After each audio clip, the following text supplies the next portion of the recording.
আমরা আমাদের দায়িত্বশীল জায়গা থেকে, দায়িত্বের জায়গা থেকে আমরা দায়িত্ব পালন করতে পারি না। আর পালন না করার পিছনে কারণ হলো হয়তো আমাদের কোনো স্বার্থ উদ্ধার হয় না, যা আমার হয়তো স্বার্থ নেই, যা যে কোনো কারণেই।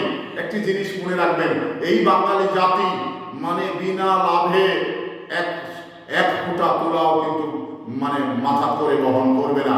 যদি লাভ থাকে তাহলে মাথায় করে পাথর টানবে, আর লাভ যদি না থাকে তাহলে এক টুকরো তুলাও কিন্তু টানবে না।